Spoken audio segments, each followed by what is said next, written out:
Okay, guys, this is serious. I need you to help me spread the word. The Taco administration announced that they are deploying 2,000 National Guard troops into LA, invoking the Insurrection Act to override California's authority. The move follows a wave of ICE raids that triggered widespread protest, mass detentions, and growing public outrage.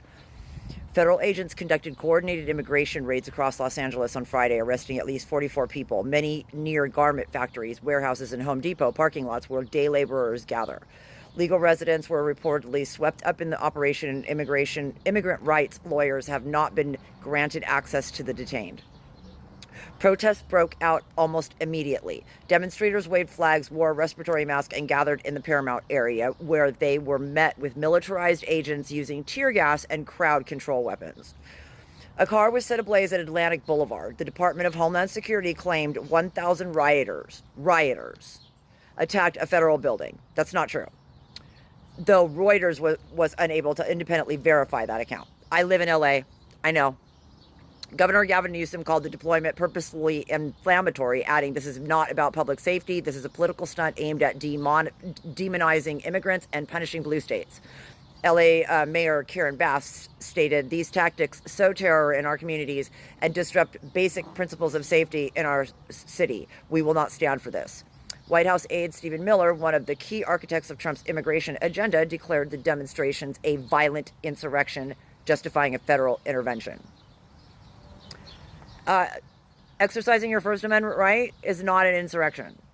What they did on January 6th, that's an insurrection. The legal and constitutional stakes. This martial law by another name. The Insurrection Act is a rarely invoked law that allows the president to deploy active duty military personnel or federalize National Guard units within the United States, thereby bypassing state control. It is intended for extreme cases of rebellion or obstruction of federal law, not for peaceful protests. By invoking this law in Los Angeles, Trump has effectively declared martial law in the city, seizing control of California National Guard from Gavin Newsom, placing federal troops in civilian areas without local consent. Implications include suspension of civil liberties in practice, including freedom of speech, freedom of assembly, not freedom of speech, freedom of assembly, and due process. Increased risk of excessive force and violations of constitutional rights, a dangerous precedent using military force against domestic protests over government policy. This is not just a power move, it's a direct challenge to state sovereignty and democratic protest. What Newsom can do.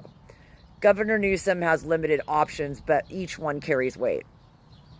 File an emergency lawsuit challenging Trump's use of the Insurrection Act, arguing that the protests do not meet the legal threshold for military intervention. Instruct California National Guard commanders not to cooperate with federal orders. While this could result in a legal standoff, it could publicly assert California's defiance.